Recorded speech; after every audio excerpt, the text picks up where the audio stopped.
Hey guys, my name's Aaron Massey from MrFixItDIY.com, and today I'm going to be building a little herb garden. I plan to build a nice outdoor kitchen, and I was thinking I could build a little herb garden that would sit nearby the grill in the kitchen area so that I can have some fresh herbs. Originally, I looked online for a raised cedar bed garden, and they want like $300 plus for these things for the size that I'm looking for. Even with materials at near record highs, I know that I can build something for cheaper, so that's what I'm going to do.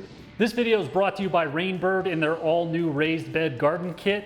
So thanks to Rainbird for sending over all the irrigation stuff I'm going to be using in this video.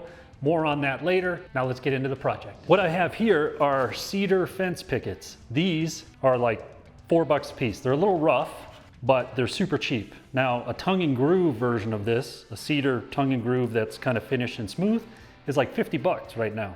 But these are like $4. One option you could do is to just run these through a planer once and get some of the roughness off and kind of smooth it down, or you could just sand them by hand. So let's get started. I'm going to build roughly, it's going to be about 4 feet by 2 feet. First thing we're going to do is we're going to just measure these out and cut down these slats to the sizes that we need. First we'll start with the side panels. Side panels are going to be 4 feet long, and I'm going to need 3 for each side, a total of 6. You could do this with, you could do this on a table saw or chop saw if you wanted to, but since it's just going to be kind of a quick and dirty planter, I'm just going to use quick and dirty tools. Now this particular garden bed is not going to be mobile. I mean, you can move it around if you want to, but it might be a little bit heavy. There's some free plans on my website where you can build your own mobile raised garden beds. I'll probably also have a set of plans available for this design as well, which is going to be a little bit different. Okay, so we got our long pieces cut. So what we're going to do next is we're just going to turn them into panels. And the way we're going to do that is we're going to put 3 of them together. Take this piece, so we're at 16.5 inches for the 3 pieces together. So I'll cut this down to like 14.5. So I'm going to cut 3 boards out of our offcuts here. And then what I'm going to do is I'm going to give myself about the thickness of these boards. They're supposed to be 5/8. They're really more like 11/16, so they're a little bit thicker. But like I said, quick and dirty, we don't care. And then I'm going to put 1 of these here, 1 on the other end, and 1 in the middle. So this will be one side panel. This will be the inside. This will be the finished outside. On the outside, I'm going to sand this down a little bit, but we'll do that in a little bit. So now I just have to make a second panel that's the same as the first one. For screws, I'm going to be using these 1 1/4 inch. They're zinc plated, mostly because it's what I have. If you have some like 1-inch deck screws or 1 1/4 inch works fine. Probably a little bit longer than we need, but we won't sink them in too far. Okay, now that we got the sides done, it's time for a coffee break, brought to you by the unofficial Mr. Fix-It coffee mug. Don't ask me where we got it, because somebody gave it to me as a gift a couple years ago.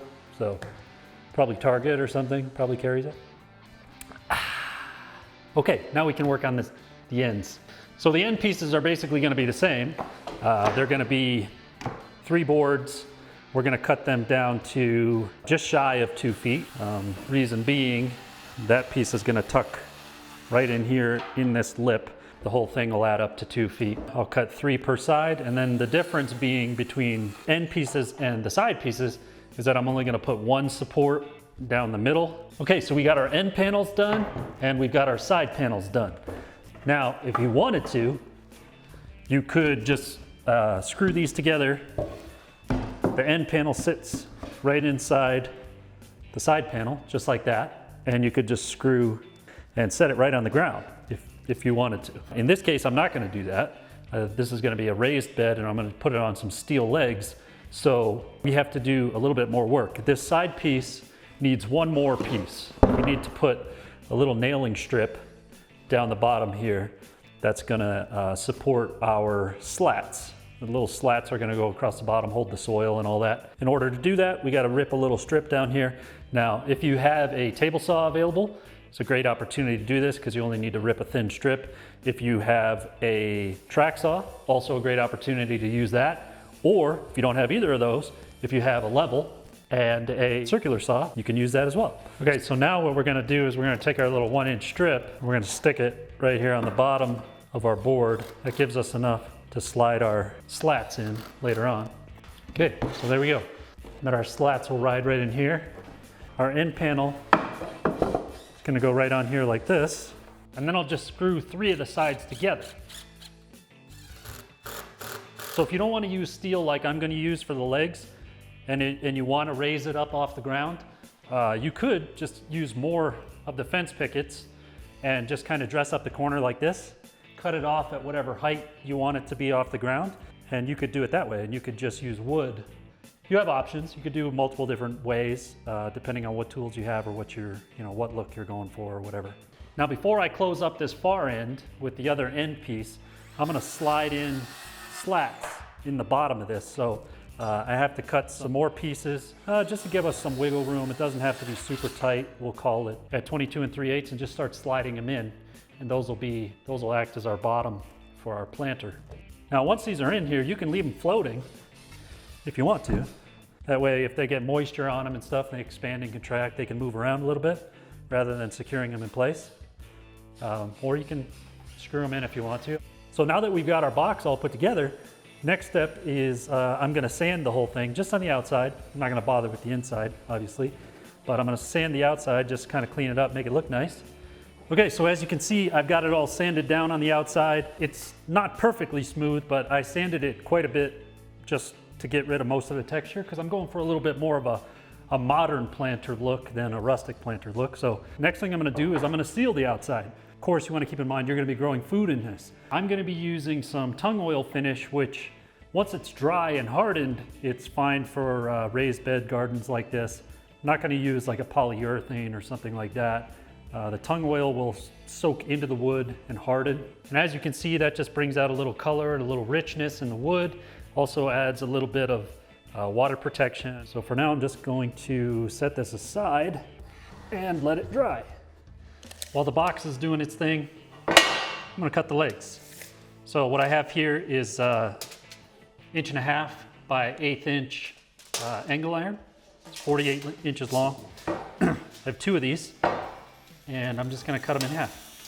Before you ask, is that a welding helmet you're wearing?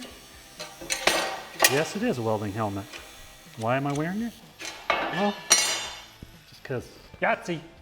Now that our pieces are cut for the legs, we have to drill some holes so that we can mount them. Now, if you have a drill press, this is a great opportunity to use a drill press. If you don't have a drill press, you can just use a drill. It takes a little bit more work, but can be done either way. The overall height of the box is 16.5 inches, so I'm only gonna worry about drilling holes from here up. I'm gonna drill about a 7/32 hole. All right, now that our holes are drilled, all I'm gonna do now is hit it with the sander and kind of scuff them up, get rid of some of the oil and stuff that's on here. And then we're gonna be ready for paint. And I'm gonna be using black spray paint from Krylon for these, and we can mount them to our box and we'll be just about there. I'm gonna be using some of these pan head screws. These are 1.5" pan head screws.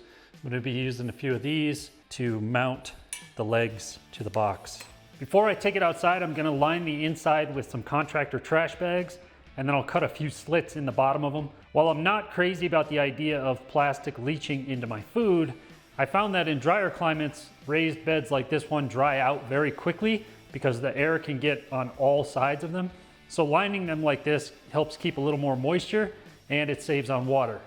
Bagged soil mix can add up pretty quick, so I like to line the bottoms of the planter with sticks and twigs and logs and all sorts of stuff, whatever yard waste that I could find, to minimize how much bagged soil I have to buy. And now comes the fun part of actually planting the plants into the garden bed and getting everything set up the way that I want it to. This bed is just off of our kitchen next to the grill, so it's got all the different herbs that we typically use. As I mentioned in the beginning of the video, Rainbird sent over their new raised bed garden kit, which is a bucket that contains everything that you could possibly need to irrigate a raised garden bed. It's got 35 feet of emitter tubing, 25 feet of just fixed tubing that you can just run anywhere you want. Pressure regulators, got all different kind of stakes and tees, elbows, you name it, all the fittings that you could possibly need right in there. And if you don't have an irrigation zone dedicated to your garden, you can always just run a garden hose and connect it directly with their kit, which is super easy, and it gives you a lot of freedom to move the garden wherever you want it to be. This kit contains way more than I could possibly need for just this one garden, so I have plenty to use for future garden projects as well. And then to finish it off, I'm just gonna put this on an irrigation timer, which doesn't come with the kit, but it's also available at whatever local hardware store that you go to. So I just want to say a quick thank you to Rainbird once again for sending over this stuff. And lastly, all I need to do is set my watering schedule, which is super easy on the irrigation timer. And this garden is finished. So that's it for this project. I hope you guys enjoyed it, and hopefully it gave you a little inspiration or some ideas for tackling a raised garden project of your own. Once again, I want to say thank you to Rainbird for being a part of this project. If you guys did enjoy it, please hit that like button and leave a comment down below. Also, don't be afraid to share it with that gardener in your life. And if you want to download the plans for this project or for any of my other projects, make sure you visit my website at mrfixitdiy.com and you can download those plans. Thank you guys so much for watching. I'll see you next time.